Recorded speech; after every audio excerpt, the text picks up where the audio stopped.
सरकार आणलं तेव्हापासून शिवसेनेमध्ये उभाटामधून अनेक पदाधिकारी शिवसेनेत सामील झाले आणि आपण बाळासाहेबांचा हिंदुत्वाचा विचार घेऊन पुढे चाललोय आणि म्हणूनच झालेल्या विधानसभेच्या निवडणुकीत देखील आपल्याला प्रचंड विजय या महाराष्ट्रातल्या जनतेने मिळवून दिला, चांगलं यश मिळालं। कामाच्या विकासाच्या जोरावर आणि लोकाभिमुख कल्याणकारी योजना आपण केल्या, लाडकी बहीण योजना सारख्या अनेक योजना आपण केल्या आणि त्यामुळेच लोकांचा ओढा जो आहे या ठिकाणी आपल्या शिवसेनेकडे, खऱ्या शिवसेनेकडे मोठ्या प्रमाणावर होतोय आणि म्हणून पालघर देखील तिथं कुठेही मागं राहिलेलं नाही आणि म्हणून आज मी राजेश शाह आणि सुशील वैदेताई आणि सर्व पदाधिकारी, रवींद्र फाटक या सर्वांना धन्यवाद देतो की आपण पालघरमध्ये येणारी जिल्हा परिषद आपल्याच होते ना, आता जिल्हा परिषदेवर देखील भगवा फडकल्याशिवाय राहणार नाही, नगरपालिकेवर भगवा फडकेल आणि त्या ठिकाणी जे महायुती म्हणून आपण सरकार विधानसभेत आणलं, लोकसभेमध्ये महायुती म्हणून लढलो आणि म्हणून महायुती म्हणून महायुतीचा भगवा डौलाने या ठिकाणी पालघरवर देखील फडकल्याशिवाय राहणार नाही। आपला हा पण आहे श्रीनिवास वंजा, श्रीनिवास विसरलो, तिथं काय बारीक आहे ना तर लपून राहतो आणि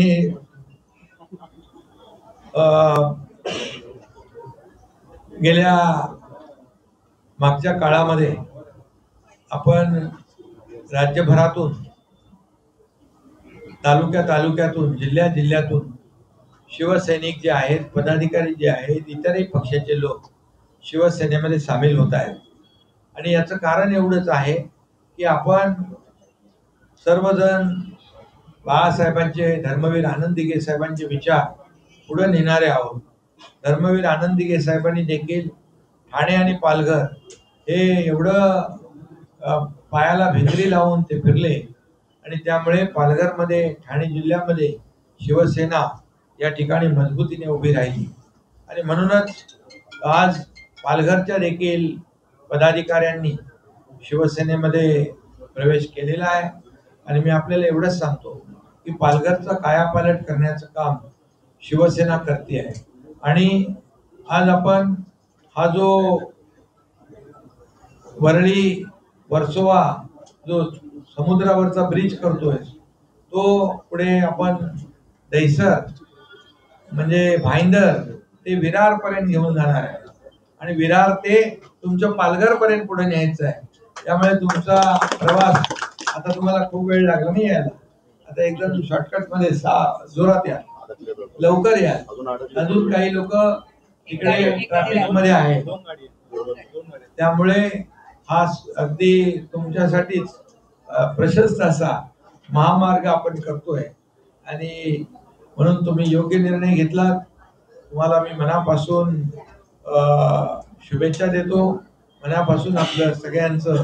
अभिनंदन करतो। राहुल काय म्हणाले, कोणाला लागली घरघर उभाटाला, उभाटाला लागली घरघर आणि खाली झालं पालघर त्यामुळे मी आपल्याला एवढंच सांगतो की शिवसेना दिलेला शब्द पाळते आणि आपण कार्यकर्त्याच्या मागे उभं राहणारे सर्व कार्यकर्ते, पदाधिकारी आहात। सगळ्यांना मनापासून शुभेच्छा। येणाऱ्या स्थानिक स्वराज्य संस्थांमध्ये राजेश आपल्याला प्रचंड असा विजय मिळवायचा आहे आणि त्या ठिकाणी लोकांना शिवसेना पाहिजे आणि म्हणूनच महायुती शिवसेना म्हणून आपण जी निवडणूक लढवणार आहोत त्यामध्ये जिल्हा परिषद निवडणूक, नगरपालिकेची निवडणूक, पंचायत समितीची निवडणूक या सर्व निवडणुका टप्प्याटप्प्याने येतील। निवडणुका आपल्या कधी झाल्या तरी सुद्धा आपला शिवसैनिक नेहमी तयार असतो, कारण निवडणुका डोळ्यासमोर ठेवून आपण कधी काम करत नाही। कुठली आपत्ती येवो, संकट येवो, शिवसेना नेहमी मदतीला धावून जाण्यामध्ये सगळ्यात पुढे असते आणि म्हणूनच येणाऱ्या जसं लोकसभेत आपल्याला विजय मिळाला, विधानसभेत विजय मिळाला, तसा स्थानिक स्वराज्य संस्थांमध्ये देखील महायुतीला प्रचंड विजय मिळेल आणि आपला भगवा झेंडा फडकल्याशिवाय राहणार नाही हा विश्वास या ठिकाणी व्यक्त करतो. पुन्हा एकदा सगळ्यांना शुभेच्छा. धन्यवाद. जय हिंद, जय महाराष्ट्र.